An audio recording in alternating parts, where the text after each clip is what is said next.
Hello la team, c'est Lucas Mikado, j'espère que vous avez la forme. On se retrouve sur MT4 avec Ariascan, mais avant s'il vous plaît, voilà, mettez un pouce bleu si ce contenu vous plaît. Voilà, 500 vues lors de la dernière vidéo, que 30 likes, voilà, donc s'il vous plaît, faites un petit pouce bleu, ça me fera bien plaisir pour continuer à vous faire des tutos et vous partager un max de choses. Alors, on va parler des filtres et de la possibilité de combiner des filtres avec Ariascan. Donc, toujours pareil, pour aller sur le tableau de bord, on fait CTRL-I ou indicateur liste et vous avez Ariascan. Vous ouvrez votre tableau de bord. Donc, ce qui va nous intéresser, c'est l'étape 1. Donc l'étape 1, vous avez la possibilité de choisir la direction des opportunités que vous voulez recevoir. Est-ce que vous voulez recevoir des opportunités qu'à l'achat ou à la vente ou les deux? On va laisser les deux. Et là, vous avez vu, j'ai combiné deux filtres. Donc deux filtres pour moi qui ont du sens. C'est le premier filtre, les bandes de boulangerie reverse. Et donc c'est le filtre 1 et le filtre prioritaire. Et le filtre 2, j'ai combiné avec une englobante sur les valeurs que j'ai sélectionnées ici. Et sur les unités de temps, uniquement M30, H1, H4 pour avoir des débuts de mouvement. Donc le but de ce combo, c'est d'attraper des débuts de U. Voilà, notification smartphone. Donc, je vais vous montrer un petit peu ce qui m'a détecté ce matin et pourquoi ça a du sens, à mon sens. Voilà, ça c'est une belle phrase. Bon, alors, on a ici donc les bandes de boulangerie reverse et englobante. Je vous conseille aussi d'aller voir sur le manuel de bord que j'ai ici. Voilà. Et ben ici, vous avez le manuel de bord de Ariascan et vous avez tous les indicateurs qui sont expliqués et pourquoi vous recevrez telle ou telle opportunité à l'achat ou à la vente. Donc par exemple, si vous allez voir les bandes de boulanger reverse ici. Donc qu'est-ce qu'on a? Opportunité d'achat, le prix passe en dessous de la bande inférieure, puis réintégration sur clôture sur la bougie suivante et opportunité de vente, c'est l'inverse. Donc voilà, on va chercher une configuration comme ça et en plus on va rajouter une englobante. Vous avez vu ici par exemple, il n'y a pas d'englobante. Alors on revient sur MT4 avec Ariascan. Donc qu'est-ce qu'on a? NZD, USD, et on a quelque chose qui est détecté en M30, une opportunité d'achat.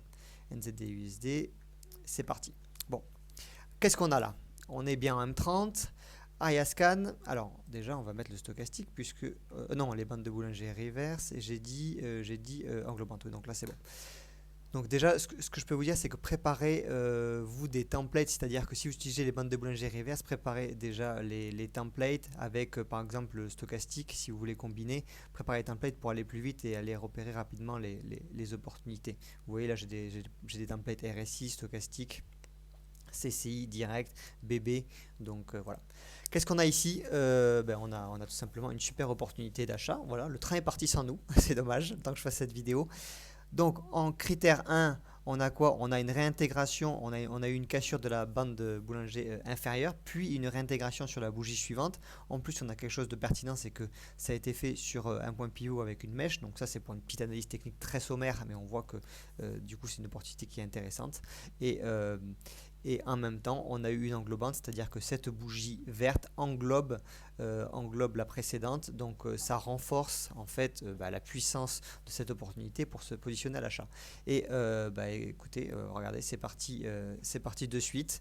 Donc là, c'est un trade magnifique. Pour moi, tout simplement, on va pas se prendre la tête. Si on devait lancer Aria après, c'est stop ici. Stop ici. Du coup, point d'entrée ici. Voilà. Avec un TP1 ici et un TP2 ici. Voilà, c'est ni plus ni moins. En plus, les bandes de boulanger sont pas mal pour ça, c'est qu'elles vous indiquent aussi des niveaux facilement identifiables pour placer vos stops et vos TP. Donc à ce moment-là, moi ce que j'aurais fait, c'est que j'aurais utilisé les logiciels Aria Pro, je serais passé sur des unités de temps, voilà, peut-être même M1, voilà, quelque chose comme ça. M1, voilà, M1 par exemple, vous avez une belle config ici avec une sortie de nuage. Donc si on aurait programmé le filtre Ishimoku, cette fractale aurait été pris en compte. On a un croisement des moyennes mobiles. Voilà, enfin je veux dire, on a quelque chose de clair. Alors est-ce que ça ira au TP? Est-ce que ça finira BE? Ça on sait pas, mais au moins on a été alerté, il se passe quelque chose sur le NZD USD. Et du coup on peut aller là où se passe l'action. On va combiner un deuxième filtre rapidement. Quelque chose qui est aussi intéressant, ça peut être de combiner des oscillateurs avec des englobantes. Donc les oscillateurs, vous avez le MACD, le RSI, le CCI, le stochastique. Voilà. Alors pareil, combiner des choses qui ont du sens. Par exemple, je vous dis, si vous combinez un Ishimoku Tenkan-Break qui est une stratégie en elle-même avec, par exemple, je sais pas moi, une cassure de moyenne mobile, il y aura très peu de chances que vous receviez quoi que ce soit. Donc voilà, il y a des choses qui sont facilement combinables, d'autres qui ont moins de sens. Donc, qu'est-ce que j'ai dit? Stochastique, filtre 1 et englobant filtre 2. On va laisser pareil les mêmes unités de temps. Je trouve que c'est M30, H1, H4, c'est vraiment des bonnes unités de temps pour travailler sur de l'intraday, intra-swing. Ok, on appuie. Ariascan nous trouve une opportunité sur l'USD CAD. Donc, en H4, on va sur l'USD CAD. Qu'est-ce qu'on a en H4? On va d'abord afficher le stochastique, ce qui est logique. Hop. Et on va se mettre en H4. Qu'est-ce qu'on a ici? Eh bien, tout simplement, on a en filtre 1, on a, qu'est-ce que j'ai mis en filtre 1? Stochastique. Donc en filtre 1, vous voyez, on a la ligne bleue qui croise la ligne signal rouge dans la zone des 20. Donc premier critère qui est respecté. Deuxième critère, une englobante. Donc une englobante, c'est cette bougie qui a englobé la bougie précédente. Donc le signal, cette opportunité, on va la recevoir jusqu'à que cette bougie-là soit clôturée. Donc là, il reste 1h38 avant que ce soit clôturé.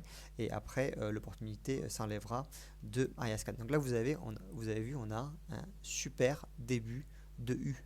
Voilà, ni plus ni moins. Là, c'est magnifique. C'est made in formation Wall Street 2.0. C'est made in tout ce que vous voulez. Mais là, il peut être intéressant. Du coup, alors attention, l'USD CAD. Bon, voilà, tendance très baissière. On s'est brûlé les ailes aussi plusieurs fois en essayant d'attraper des points de retournement. Mais il peut être intéressant de se positionner, par exemple, moi j'ai vu tout à l'heure en M30. Oui, M15, donc bon, il y a un début de nuage haussier. Ok, mais pour moi la tendance est quand même très baissière. Donc ça peut être, si on attrape le point de retournement, ça sera super. Vous voyez, il y a eu des tentatives ici qui se sont révélées infructueuses. Ici aussi.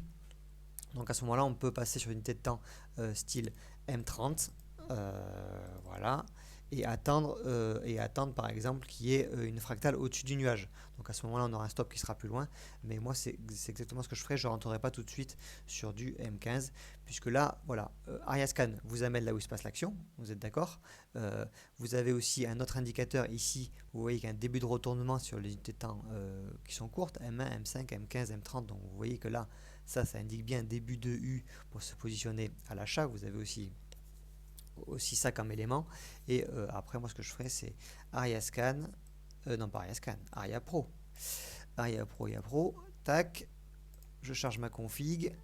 Elle est où? Ma config. Non. Indice config. Bon, c'est pas un indice, mais c'est pas grave.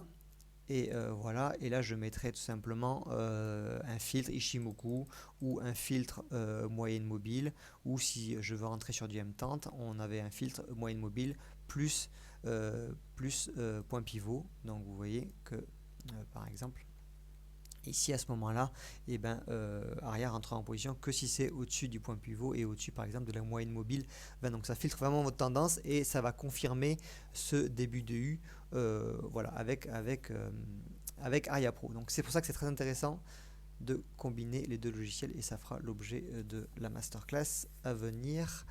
À la date à préciser, mais ça sera ce mois-ci. Voilà. J'espère que ça vous a plu. N'hésitez pas aussi à partager vos combinaisons de filtres. Il y a pas mal de possibilités. N'hésitez pas à partager sur le groupe et on peut en discuter. Mais je voulais vous faire une vidéo pour vous montrer que le but, c'est pas forcément d'avoir tout ça rempli de carrés de tous les côtés.